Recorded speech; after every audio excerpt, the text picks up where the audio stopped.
Boa noite, Felipe. Felipe, queria te perguntar, por favor, te pedir para explicar o que você queria com a escalação de 4 atacantes. Obviamente que em momentos eles não estavam posicionados como 4 atacantes, acho que deu para enxergar um 4-2-4, um 3-4-3, um 4-4-2, acho que tiveram muitas variações durante a partida. Queria te pedir para essa explicação tática e também te perguntar o quanto te frustra, porque mais uma vez o Flamengo teve ótimas oportunidades, excelentes oportunidades, e não aproveitou esse problema que não existe só no time do Felipe Luiz, já vinha desde o trabalho do Tite. Obrigado. Boa noite. Caraca, hoje vai... Desculpa, eu estou rouco. Tomo essa tua pergunta como um elogio. Se você identificou como variações táticas, isso quer dizer que eu tomo, como eu falei, eu tomo isso como um elogio, porque realmente temos muitas variações, temos muitos diferentes detalhes dentro do jogo, dependendo do adversário que temos pela frente. E hoje a minha escalação simples, fui para cima. Simples assim. Vim aqui na casa do Fortaleza, um time que não tinha perdido ainda em casa durante o ano inteiro, continua sem perder em casa, e eu acreditava que a única forma de vencê-los seria ir atacando e tentando ir para cima deles, né? Tentei aproveitar o momento do Plata, que está num grande momento, com a falta do Everton e do Nico voltando de lesão, aproveitei para usar o Gerson ali, que era mais um volante que também consegue ser mais um homem de ataque. E tentamos explorar mais ou menos os pontos que acreditávamos que poderíamos fazer contra o Fortaleza, que é um time que defende muito bem, que bloqueia muito o meio, e a gente tentou desmontar um pouco essa defesa deles para conseguir machucá-los. Não é fácil, como eu falei, um time que não perdeu em casa, mas não só isso, senão que era o terceiro ou quarto colocado do campeonato, então por méritos próprios, né? Então não sei se isso explica um pouco a tua pergunta, mas basicamente isso. Sobre a frustração, claro, eu já falei na outra vez, eu nunca, jamais vou comemorar um empate, independente se tiver com 1 a menos, com 2 a menos, a gente nunca vai para lugar nenhum para empatar, queríamos a vitória, não foi possível, tentamos até o último minuto, e com o sabor de que sim, poderíamos ter saído aqui com a vitória, mas da maneira que foi, fica aí, o ponto, vamos levar um ponto pro Rio. Felipe, boa noite. É até injusto cobrar de você, né? Apesar das 3 frustrações, né? O Flamengo empatou com 3 equipes muito fortes, né? Em que poderia ter conquistado o resultado positivo, em determinado momento, até contra o Internacional, estava ganhando no Gigante da Beira-Rio. Né? Você que só chegou agora, não dá para cobrar 2023, 2024, mas 2023 você estava aqui como jogador, 2022 e 2021. O Flamengo em 2019 e 2020 alcança um bicampeonato brasileiro, e quando se imaginava que o Flamengo pudesse implementar uma hegemonia no futebol nacional, que acabou não se confirmando. Em 2021, o Flamengo chega às últimas rodadas sem conseguir brigar pelo título diretamente, o mesmo acontecendo em 2022, e no ano passado, embora o Flamengo ainda tentasse dar uma arrancada nas últimas rodadas. A que se deve isso, né? E como explicar para o torcedor o fato de o Flamengo, um clube, com o investimento que o Flamengo tem, com o elenco que o Flamengo tem, não conseguir, durante 4 anos consecutivos, brigar diretamente pelo principal título nacional? Bom, enquanto eu estiver aqui, brasileiro sempre vai ser prioridade absoluta. Então, eu levo isso, o Campeonato Brasileiro, como o campeonato mais difícil que existe. O campeonato onde está a regularidade, onde você passa por inúmeros momentos, passa por data FIFA, viagens e tudo mais, e é o campeonato mais difícil para mim que tem para conquistar, e é um dos que eu mais tive prazer em ganhar como jogador. Me incluo sim nessa culpa de não poder estar disputando. Não sei se estamos praticamente, sinceramente, não olho muito a tabela, mas não sei se estamos totalmente fora da briga. Mas eu acredito que jogos assim, contra Fortaleza, contra Palmeiras, contra Botafogo, sim, Inter, são jogos que é possível perder pontos, principalmente fora de casa, né? Isso acontece num campeonato, um grande campeonato disputado como o Campeonato Brasileiro. Jogos contra times de rebaixamento em casa, esses jogos são os que te dão o título no final do ano, entendeu? E esses aí é onde você tem que ter essa regularidade. E Simplesmente isso. Como explicar para o torcedor? Ganhando o próximo jogo. Só a única coisa que eu posso fazer é pensar em ganhar do Internacional, que é o próximo jogo. Tivemos a chance de ganhar 2 brasileiros, 2019 e 2020, como você falou. Outros anos não foi possível, porque os adversários também competem, os adversários também têm prioridades. E às vezes são melhores que você também passa por momentos ruins e às vezes um começo ruim ou alguma coisa que acontece você não recupera mais. Mas repito, enquanto eu estiver aqui, esse campeonato é o mais especial. Felipe, você já foi perguntado e repetiu algumas vezes, né, que você é um discípulo do Simeone, né, um cara que não aprendeu a não relaxar nunca, mas essa questão de chances de título realmente ficaram mais difíceis agora, até o Botafogo está ganhando, agora está abrindo 10 pontos, enfim. Eu queria te perguntar o que você está projetando para esses 3 próximos jogos agora, Inter, Criciúma e Vitória, no teu trabalho mesmo, já de repente projetando um ano que vem, pensando, o que você está pensando em trabalhar para esses jogos, além, é claro, do desejo de vencer que você sempre quer? Bom, eu sinceramente não penso no ano que vem. A única coisa do ano que vem é preparar a pré-temporada e isso é outra história, né? Eu penso no jogo do Inter. A partir de hoje, no avião, já vou começar a olhar o jogo do Inter, que jogamos contra eles, foi um grande jogo, um adversário que está, se eu não me engano, 15 jogos sem perder, e é a única coisa que me interessa, a única coisa que está no meu controle. Motivar os jogadores é fácil, porque eles estão com a camisa do Flamengo. Eles mesmos se motivam. O compromisso dos jogadores hoje foi o melhor possível. Então vamos para ganhar do Inter. E depois do Inter vem Criciúma, e vamos para ganhar do Criciúma. E depois do Vitória, vamos para ganhar do Vitória. A única forma que eu entendo da vida é isso. Tentando ganhar do próximo adversário que venha pela frente. E não pensar, por exemplo, em já testar um time para o ano que vem. Eu tenho que colocar os melhores. Eu tenho que colocar os que estão treinando melhor, os que estão... ou que eu acredito que são os melhores para vencer aquele jogo. E com isso eu passo uma mensagem para o grupo, que quem tiver melhor vai jogar, que tem que trabalhar, tem que disputar a posição. Então ganhar do Internacional, a única coisa que está na minha cabeça. Boa noite, Boa Marília noite. Gabriela do Mosaico Esportivo. Como você avalia o seu comando sobre o Flamengo nesse momento? Obrigada. Quem tem que avaliar são vocês e os jogadores. Repito, não paro nunca para analisar. Estou muito feliz por ter conquistado um título, mas já falei em outras vezes que a minha ambição é muito maior do que qualquer outra coisa e quero mais, então a avaliação fica aí para vocês. Tá bom. Boa noite, Felipe. Pedro Breno, do Torcida Amiga. Felipe, hoje você não utilizou jogadores da base, algo que aconteceu, por exemplo, contra o Criciúma. Eu queria que você explicasse para a torcida essa estratégia, considerando a partida que o Matheus fez, por exemplo, e o próprio Guilherme também, que estreou com o pé direito. Então, foi estratégia devido ao adversário que você teve hoje, que é um adversário mais complicado até pela tabela? Cuiabá foi o jogo, não foi Criciúma. Okay. Não, simples, sentia que o jogo pedia jogadores desse porte, um adversário muito forte na sua casa, um jogo físico, um jogo onde tinha muita transição, muita ida e volta, e entendi que os jogadores que eu coloquei no campo para começar e os que entraram no segundo tempo foram os melhores em condições para poder vencer o jogo. Já vou repetir o que eu falei na outra entrevista.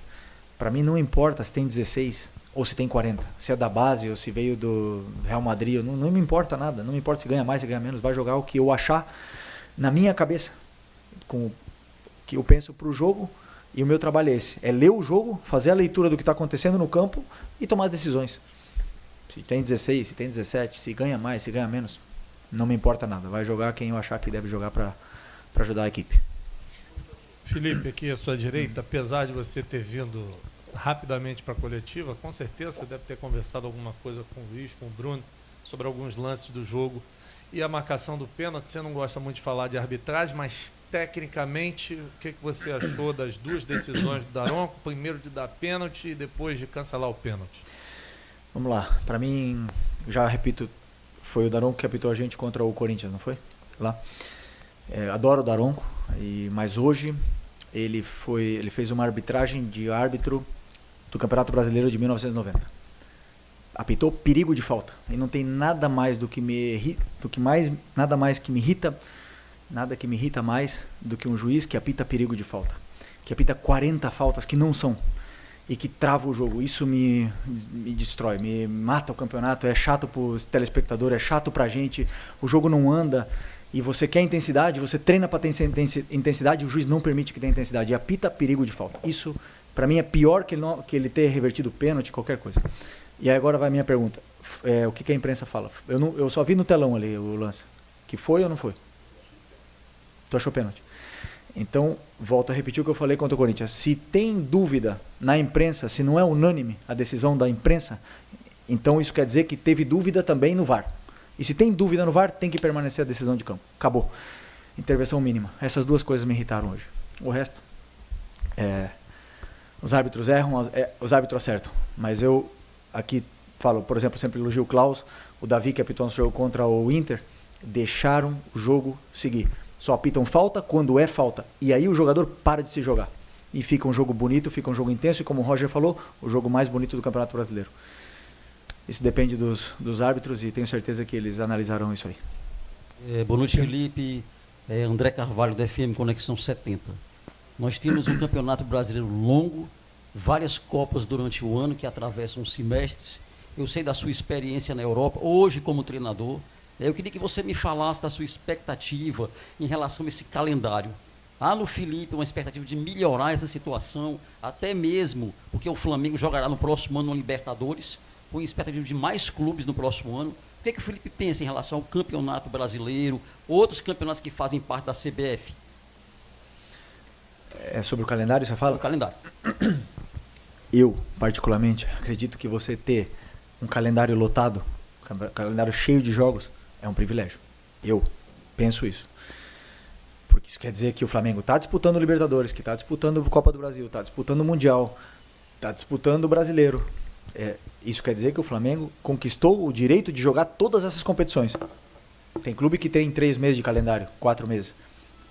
Para eles é pior. Eu não vou reclamar do calendário. Quanto mais jogos, mais os meus jogadores vão se desenvolver, mais eles vão jogar, melhores eles vão ficar. E mais competições para a gente poder competir e chegar, né? Dá para ganhar tudo? Com certeza não dá para ganhar tudo.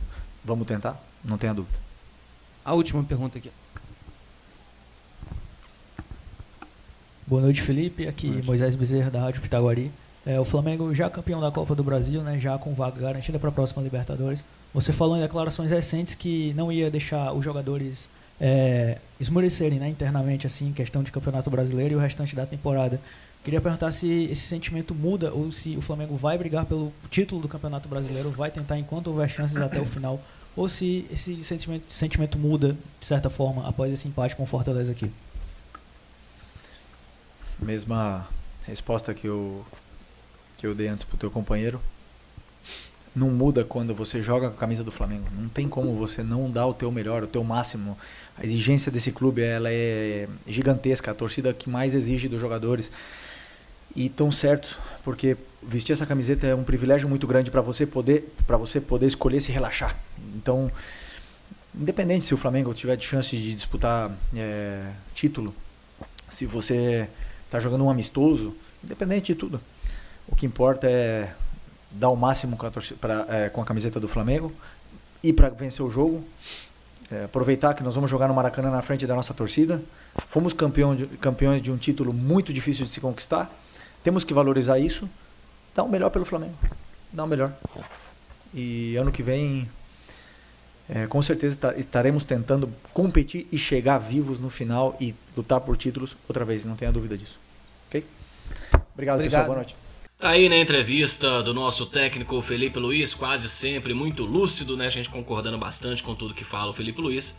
Imagens aí da coletiva, a gente agradecendo a Flá TV e falando desse 0-0 aí com o Fortaleza. Deixou de ser um pouco frustrante aí pelo que foi a partida, né? O Fortaleza até que não teve muita chance não, o Flamengo mesmo com um jogador a menos. O Gás sempre toma aquele amarelo, né? Fica ali naquele limite ali do cartão vermelho e hoje foi expulso. Alguns números da partida, segundo o SofaScore, o Flamengo teve 6 grandes chances, o Fortaleza nenhuma, mesmo o Fortaleza com um jogador a mais. Finalizações 7 do Fortaleza, 16 do Flamengo, passes 315 do Fortaleza, 517 do Flamengo, o Flamengo trocou mais passes. Portanto, o Flamengo acho que fez uma partida boa, né? Mas o Flamengo, aquele velho problema, falta matar as partidas, é colocar a faca e rodar, fazer os gols. Bruno Henrique teve uma chance clara lá de cabeça, cabeceou a bola debaixo do gol na trave. Acho que o Flamengo poderia ter tido uma sorte melhor. E com esse empate, né, aquela chancezinha de título brasileiro, agora que ficou bastante inviável, né? Já que o Palmeiras e o Botafogo aí já estão na casa dos 70 pontos, o Internacional 65 pontos, o Fortaleza 65 em quarto lugar também, empatados aí com a equipe do Internacional, e o Flamengo na quinta posição com 63, faltando 3 partidas, o Flamengo só chega a 72 pontos, então a chance matemática aí, foi para o espaço, né? Os últimos 3 jogos do Flamengo no Campeonato Brasileiro, no próximo domingo às 4 da tarde, recebe o Internacional, um confronto direto aí, pelo menos para a disputa do terceiro lugar. Na penúltima rodada, na quarta-feira, dia 4 de dezembro, enfrenta o Criciúma fora de casa, fechando sua participação no Campeonato Brasileiro.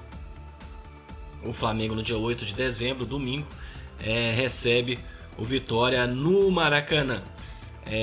Pelo menos a gente tem visto o empenho do jogador, o mínimo, né? Os jogadores aqui são pagos em dia e muito bem pagos, né? Pelo menos estão se esforçando, estão se dedicando. Quando um resultado ou outro não vem, mas pelo menos a gente está vendo ali honrar esse símbolo aqui, né? Pelo menos isso a gente tem visto que a gente não estava vendo ultimamente no Flamengo, também em outros campeonatos brasileiros. Mas eu acho que para o ano que vem o Flamengo tem que priorizar mais o Campeonato Brasileiro. Uma equipe que fatura cerca de R$1,5 milhão há 4 campeonatos brasileiros não briga diretamente pelo título desde o bicampeonato ali, né, 19 e 20, para mim é uma vergonha. Então esse faturamento tem que ser demonstrado, né, em campo, e o Flamengo disputar sim para valer o Campeonato Brasileiro. Já está na hora aí, como eu disse, já são 4 campeonatos e o Flamengo não briga diretamente pela competição. Tem que ser aí uma ordem da diretoria e os jogadores também em campo, né, se dedicar mais. Eu acho que com o Felipe Luiz iniciando o trabalho aí fazendo a pré-temporada, essa preparação, é um cara focado, ele sempre pensando no jogo seguinte, pensando na vitória, cobrando. Eu acho que esse é o pensamento para o ano que vem, a gente brigar diretamente pelo Campeonato Brasileiro, que é a principal competição nacional. E você focar em Copa sempre tem um risco, né? Um tempo ruim, vou dizer nem um jogo ruim não, um tempo que você joga ruim, você toma 2, 3 gols, você está eliminado de uma Copa. Por exemplo, lá com o Corinthians na semifinal, o Flamengo ficou com um jogador a menos ali, poderia o Corinthians ter achado um gol, o Flamengo sai nos pênaltis e, né, o Campeonato Brasileiro são 38 jogos, é menos difícil, não vou dizer que é mais fácil ser campeão, né, mas é menos difícil. Um dia você jogar mal, você pode recuperar, mas o Flamengo tem que parar de escolher competições e eu acho que tem que se dedicar também ao Campeonato Brasileiro, a gente iniciando esse planejamento para a próxima temporada e também olhar essa questão física, né? O Flamengo sofreu demais com questões. Eu acho que o Flamengo tem que trazer um 9, um camisa 9 ali de peso, né? O Flamengo vai estar com as receitas um pouco aí retraídas devido à construção do estádio, mas eu acho que com o elenco, o Flamengo o elenco tá bom, né? Focar nessa preparação, na recuperação dos jogadores, evitar contusões, trazer um 9, porque o Pedro só volta no meio da temporada e essa lesão dele necessita de um tempo. O Pedro vai voltar no Mundial, já vai cobrar o Pedro ali no Mundial contra as melhores equipes do mundo para decidir, é muito difícil, ele vai estar voltando de contusão e se estiver voltando. Então a gente precisa de um 9 aí para melhorar até essa questão que aconteceu hoje também, né? O Flamengo cria e não consegue matar as partidas. E para você, eu peço aquela moral de sempre, hein? Flamenguista Raiz, se inscreve aqui no canal Fla nas redes. Um abraço e saudações rubro-negras.